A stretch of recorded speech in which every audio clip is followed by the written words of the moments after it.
Hello दोस्तों, मैं आपका दोस्त शुभम एक बार फिर से मैं आपका चैनल में स्वागत करता हूं। आज की स्टोरी राम नरेश जी की है, जिन्होंने अपनी स्टोरी मेरे साथ व्हाट्सएप पर शेयर किया था। दरअसल राम नरेश जी जब अपनी पत्नी के साथ शहर में रहने के लिए आते हैं और वे शहर में अपने खर्चे को चलाने के लिए एक दुकान खोलते हैं, तब उनके साथ कुछ ऐसी घटना घटित होती है जिसको मैं आज वीडियो में बताने वाला हूँ। तो चलिए बिना किसी देरी के हम लोग वीडियो में चलते हैं और देखते हैं कि राम नरेश जी के साथ क्या घटना घटित हुई थी।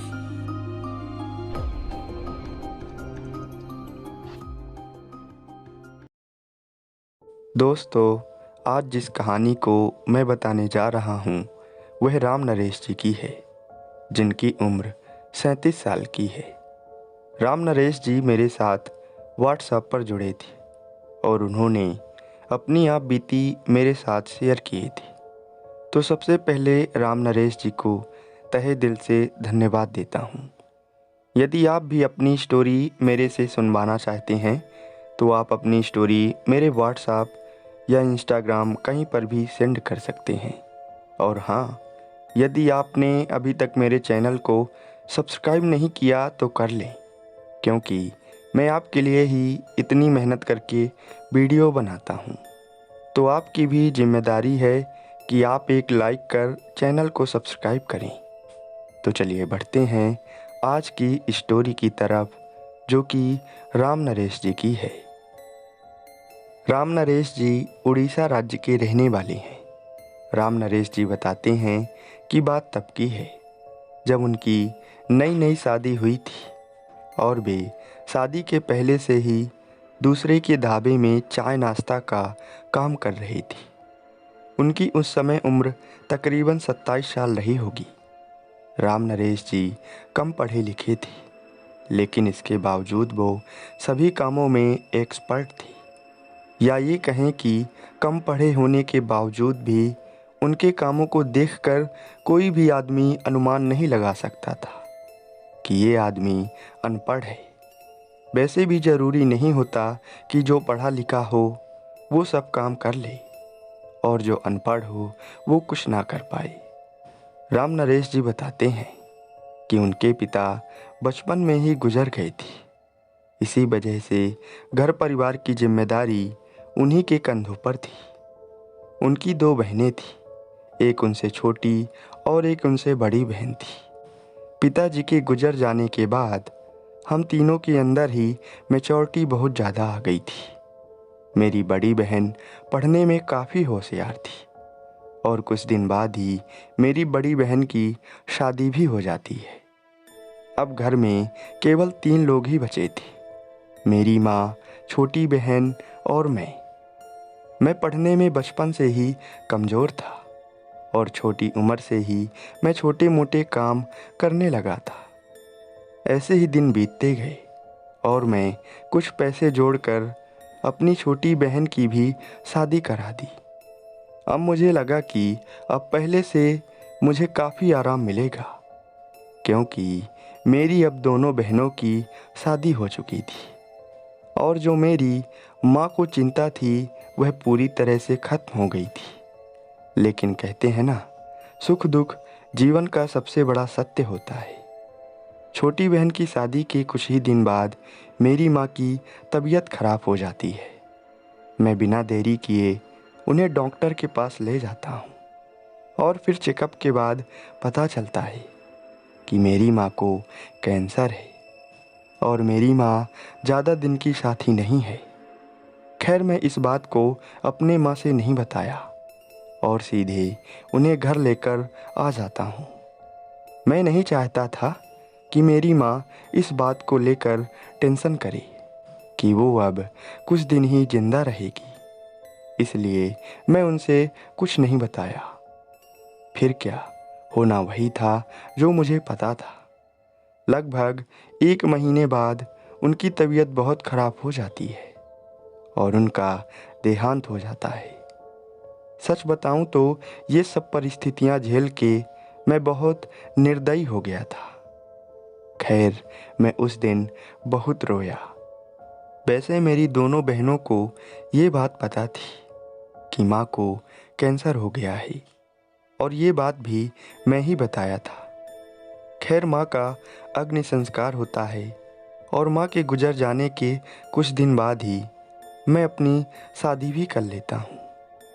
मैं अपने जीवन में इतने कष्ट झेल चुका था कि मैं अब बहुत होशियार, समझदार, या आप ये कह लो कि मैं हर कठिनाइयों को आसानी से झेल जाता था। मेरी नई नई शादी हुई और मैं अब गांव का घर छोड़कर शहर में ही रहने लगा। जिस ढाबे में मैं काम करता था उसी के बगल में या उससे थोड़ी दूर पर एक छोटा सा कमरा ले लिया। थोड़े ही दिनों बाद जिस ढाबे में मैं काम करता था वो ढाबा बंद हो गया। बंद होने का कारण साफ था कि उस ढाबे में अब पहले जैसे मुनाफा नहीं हो पा रहा था, और जिसकी वजह से ढाबे का मालिक ढाबा को बंद कर दिया। अब समस्या ये आ गई कि ढाबा बंद हो जाने से मेरी नौकरी चली गई। अब मैं एक तरह से बेरोजगार हो गया था। तभी मेरी पत्नी ने कहा कि अरे ओ जी, आप टेंशन ना लो, हम लोग खुद का धंधा करेंगे, चाहे छोटा ही क्यों ना हो। जब उसने ऐसा कहा तो मुझे बहुत अच्छा लगा, और फिर थोड़ी दिन बाद ही हम लोग शहर से थोड़ा दूर हाईवे के किनारे एक छोटी दुकान खोल लेते हैं। वैसे तो जिस जगह पर हमने दुकान खोली थी उस जगह पर दूर दूर तक किसी की दुकान नहीं थी, और यही कारण भी था कि हमने उस जगह पर अपनी दुकान चालू कर दी। इस शहर में मैं काफ़ी दिनों से रह रहा था, तो मुझे यहाँ के लोगों के बारे में भी सब कुछ पता था। अब धीरे धीरे मेरी दुकान चलना चालू हो गई। मेरी दुकान के बगल में ही एक छोटा सा नाला भी था जिसमें से शहर का पानी निकलता था। मेरी पत्नी मेरे जैसे ही निडर थी। जब भी मैं निराश होता तो वो मुझे बहुत समझाती। सच कहूँ तो मेरी माँ के जाने के बाद उसने मुझे बहुत संभाला और मुसीबत के वक्त हमेशा मेरे साथ खड़ी रही। ऐसा ही सब कुछ चलता रहा। एक दिन की बात है, शाम का समय था और एक बूढ़े से दादाजी मेरे दुकान पर आते हैं और कहते हैं, बेटा एक कप चाय देना। मेरी पत्नी उनको एक कप चाय पकड़ा दी और मैं दुकान में ही नीचे लेटा हुआ था। तभी उन्होंने धीरे से कहा, तुम्हें डर नहीं लगता? तुम्हें पता भी है ये कैसी जगह है? इतने में ही मैं जल्दी से उठ जाता हूँ और फिर मैं कहता हूँ, दादाजी कैसी जगह है? बढ़िया तो है, आपको क्या दिक्कत है? चाय पीकर पैसे दीजिए और यहाँ से जाइए। फिर बाबा जी बिना बोले पैसे देकर मेरी दुकान से चले गए, और वो जाते वक्त मेरी दुकान को घूरे जा रही थी। मुझे और मेरी पत्नी को इस बात को लेकर थोड़ा अजीब लगा, और शाम का वक्त था तो हम दोनों रात होने से पहले दुकान बंद करके रूम चले जाते हैं। अब हम दोनों के दिमाग में बाबा की बात चल रही थी, और फिर सुबह हो गई और रोज़ाना की तरह ही जब हम दोनों अपनी दुकान खोलने गए तो दुकान के अंदर का सामान पूरी तरह से बिखरा हुआ था। यह देखकर हम आश्चर्यचकित हो गए कि भला दुकान के अंदर का सामान कैसे बिखर सकता है। इतने में ही सुबह सुबह एक ट्रक मेरी दुकान के सामने खड़ा होता है और फिर चाय का ऑर्डर आता है। ऐसे ही दिन भर चलता रहा और हम लोग एक बार फिर शाम होते ही दुकान बंद करके वहाँ से अपने रूम चले जाते हैं।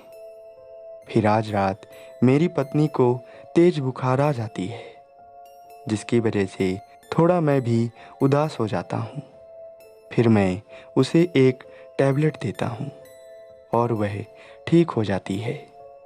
फिर तीसरी सुबह भी हम दोनों अपनी दुकान चले जाते हैं, और जैसे ही अपनी दुकान खोलते हैं तो सेम कल की तरह ही पूरा सामान बिखरा हुआ था।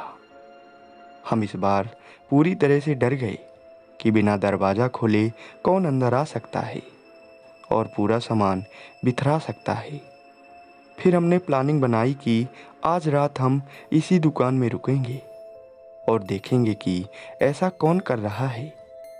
शाम हो गई और जैसे ही रात के 10 बजने लगे तो हमने दुकान को बंद कर दिया। मेरे बगल में मेरी पत्नी लेटी हुई थी और उसकी आज भी तबीयत थोड़ी ख़राब थी। मुझे नींद नहीं आ रही थी। मुझे लगा कि मैं ज़िंदगी में क्या कर रहा हूँ, क्या मेरी भी ज़िंदगी कभी अच्छी होगी। और थोड़ी ही देर बाद मुझे अपनी माँ की याद आने लगती है। अब रात के 12:30 बज चुके थे। मेरी पत्नी सो रही थी लेकिन मुझे डर लग रहा था। अब बाहर रोड से गाड़ी वाहन की आवाज़ भी नहीं आ रही थी। तभी बाहर से ज़ोर ज़ोर से कुत्तों की रोने की आवाज़ आने लगी। मानो ऐसा लग रहा था कि क्या अनहोनी होने वाली हो। समय बीतता गया और मुझे नींद नहीं आ रही थी।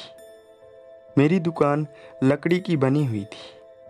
तभी दुकान के पीछे से दरवाज़ा खटखटाने की आवाज़ आई। मुझे लगा ये मेरा भ्रम होगा और मैं इस पर ज़्यादा ध्यान नहीं दिया। तभी मुझे ऐसा लगा कि कोई मेरी दुकान को धक्का दे रहा हो और मेरी दुकान की लकड़ी टूट रही हो। मैं जल्दी से अपनी पत्नी को उठाया और उससे पूरी बातें बताया तो वह भी डर के सहम गई। रात के करीब 1 बज चुके थे और अब हम अपने रूम भी नहीं जा सकते थे। अब हम दोनों लोग जाग रहे थे और किसी के होने का एहसास भी कर रहे थे। तभी बाहर की ओर से रोने की आवाज़ आई और वह आवाज़ कुछ ऐसे थी, ये लोग मुझे मार डालेंगे, प्लीज़ बचा लो, प्लीज़ बचा लो। हम दोनों को लगा कि शायद कोई इस महिला के साथ छेड़छाड़ कर रहा होगा। वही दूसरी पल ये लगा कि इतनी रात गए ये महिला मेरी दुकान के सामने कैसे आ सकती है। हमें यह बिल्कुल भी समझ में नहीं आ रहा था। तभी वह दरवाज़ा पीटने लगती है और वो भी बहुत ज़ोर ज़ोर से, मानो वह जानती ही हो कि इस दुकान के अंदर कोई होगा। फिर मेरी पत्नी बिना सोचे समझे दुकान का दरवाज़ा खोल देती है और जैसे ही हम दोनों बाहर निकले तो बाहर कोई भी नहीं था। इतना देखकर हम दोनों की धड़कन तेज हो गई और जैसे ही हम दुकान के अंदर जाने के लिए सोचे तो तभी रोड के किनारे से वही महिला रोती हुई दिखी। तो हम फिर से पलट गए। सच कहें तो ऐसी स्थिति में हमारा दिमाग काम करना बंद कर देता है और हम एक बार फिर बिना सोचे समझे उसके पास चले जाते हैं। मैं उससे कहा, क्यों दरवाज़ा पीट रही थी? तुम्हें इतनी रात गए क्या हो गया? फिर उसने कहा, अरे क्या ही बताऊं भैया, कुछ गुंडे मवाली मेरी इज्जत लूट लिए हैं और मुझे यहाँ छोड़कर भाग गए। पता नहीं कौन थे, मुझे लगा कि कोई दुकान के अंदर होगा, इसीलिए मैंने दरवाज़ा खटखटाया। ये महिला घूंघट की हुई थी। तभी मेरी पत्नी अचानक से रोड में दौड़ने लगती है। मैं उसको आवाज़ दिया, अरे उधर कहाँ जा रही हो? वो रुकने का नाम ही नहीं ले रही थी। तभी मैं भी उसके पीछे दौड़ने लगता हूँ। मेरी पत्नी इतना तेज़ दौड़ रही थी कि वह कुछ पल में गायब सी हो गई और मैं उधर ही बैठकर रोने लगा। तभी मेरे पीछे से मेरी पत्नी आवाज़ लगाई और मैं फिर से एक बार ज़ोर ज़ोर से दौड़ने लगा तो फिर से वह गायब सी हो गई।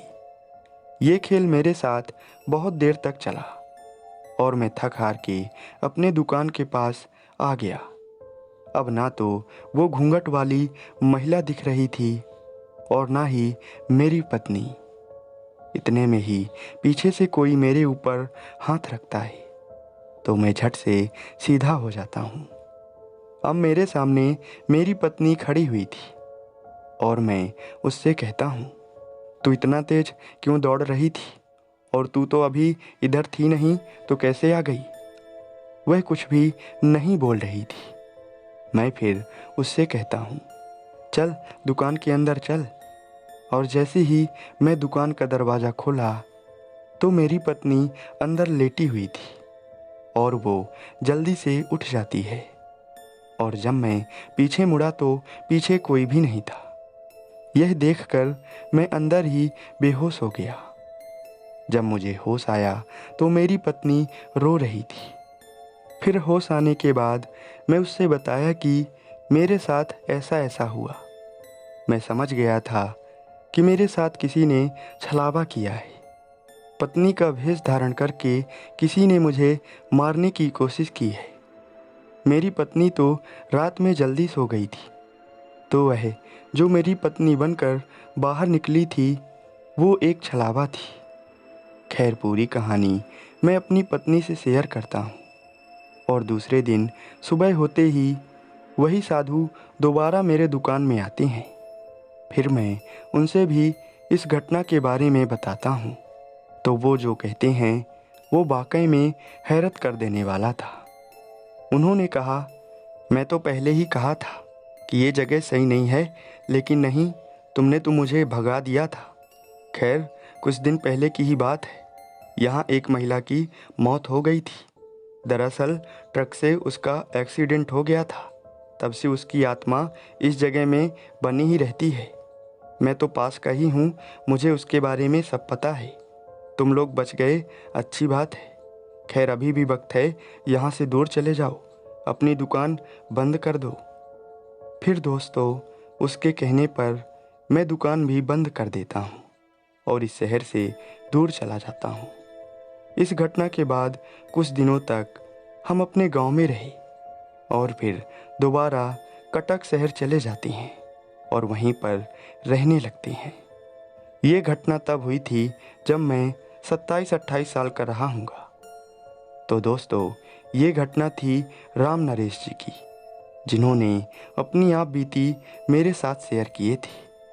तो दोस्तों, आज के लिए बस इतना ही। मिलते हैं किसी और घटना के साथ। तब तक आप अपना ध्यान रखिए और मस्त रहिए। धन्यवाद।